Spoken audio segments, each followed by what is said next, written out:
Public interest, advocacy, and social justice are cornerstone of the American Psychological Association. Yet, the voice of psychology is conspicuously absent in the public discourse on important societal issues, including racial and ethnic questions, performance-enhancing and other drug use, hazing, sexual assault, and other forms of interpersonal violence, and gender equity. This is a lost opportunity, because sport is a very powerful institution, which at once mirrors society and sets a standard for behavior. So I think hazing is an appropriately negative word for bonding rituals, initiation rites that have a negative impact on the individual who goes through it. And so many of these kinds of behaviors, hazing, have been looked at as, well, that's just the way it's done. And it isn't right in any other setting, but for some reason it has become acceptable in the given setting. Hazing is not part of any sport. It's not part of any training program. It's not part of anything that you would do with an athlete or a team to make them a better team or make them a better athlete. And ultimately, when you do hazing, it divides teams instead of bringing them together, because there is that power differential that doesn't happen with team bonding. The solidarity can help the team reach their goal, and they can avoid a lot of problems such as hazing and also sexual harassment. The team dynamic will become much more better. So I've still been trying to figure out what role it really has. There are many other team building activities that are more positive in nature than humiliating somebody. The thing that drives hazing behavior is the desire on the part of people who've been through hazing to level the scales. They did it to me, and I get to do it to them.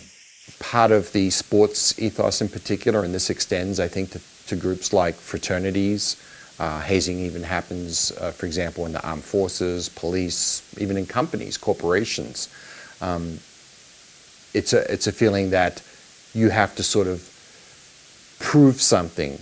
It's that somewhat macho ethos that if you're good enough, you can be part of this elite group, this group that's special, that has this bond. Hazing is not good for anyone involved, but there is, I believe, a heightened risk for members of the LGBT community or people who don't conform to social norms. You know, I think the powers that be would say, well, these people have a choice whether they do it or not. Probably they don't, because their motivation to fit in and become part of the team is very strong. And if they chose to leave, the consequences of that, you know, psychologically, socially, perhaps financially, would be quite different. There have been some bad instances at Texas in hazing. There have been people that have died. And these state laws, you cannot haze anybody. You cannot allow yourself to be hazed. You cannot know about it. Those are not rules by the school. Those are state laws. When someone is trying to be a whistleblower and they also have been hazed, then they're a victim, and that complicates the dynamic because they're both a whistleblower and a victim. And what happens is not only are they jeopardizing team status and risking punishment, but they're also putting themselves up in the current environment for public shaming just by disclosing that the event happened. This creates a double bind, essentially, where double bind is a sinister kind of catch-22 where it appears you have a choice, but really you just have a choice between two punishing alternatives, which in the end means no choice at all. There is a silent group in teams where hazing goes on for people who were harmed, and they will not be the ones speaking up, and then you'll assume that they're not there because they didn't speak up. As a sports psychologist, I can tell you they are there, and it does them harm. So when it comes to action, we may need to work with a group or a team, do something individually, or sometimes just work in a general way in the public interest, because sometimes there's not a solution there. but there is some benefit in speaking up in a public forum, trying to call attention to issues. It's very difficult to say, let's just stop something, because you never know quite what it is that you're stopping. It's like putting your finger in the dike and a new leak springs out. So the emphasis I would suggest is, let's be really positive and make sure that we have something in place where if you want to have a team building exercise, you want to have something that feels like a rite of passage and an initiation, that it is a really positive thing, that it's well designed, that you as the coach are comfortable with it, and that you know about it. I think working through administrators and management, school systems, perhaps coaches if you have access to do so. But that's not an easy thing, because culture is often entrenched in history and the values and what's seen as the way we've done things for a long time. It's sort of good old boy networks and good old girl networks now that maybe are not aware of the consequences of doing those things, even to know that something is illegal. If I see them crossing the line into hazing, then individually I'll talk to them.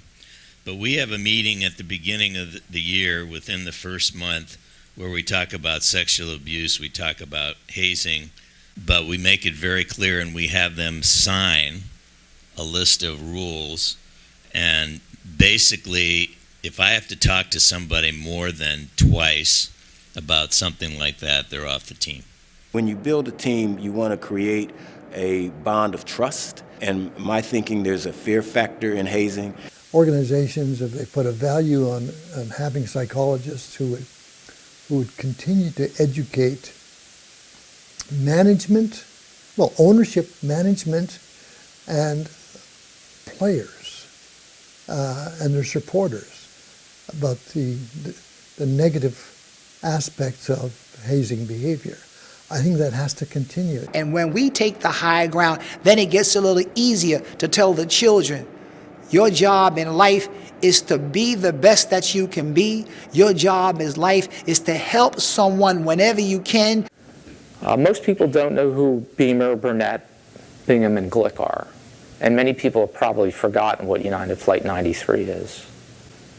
They're the ones who spoke up, drove the revolt that ultimately resulted in crashing the plane and saved the lives of many others. And you have to think they probably learned something as student athletes in the process to identify as a challenge.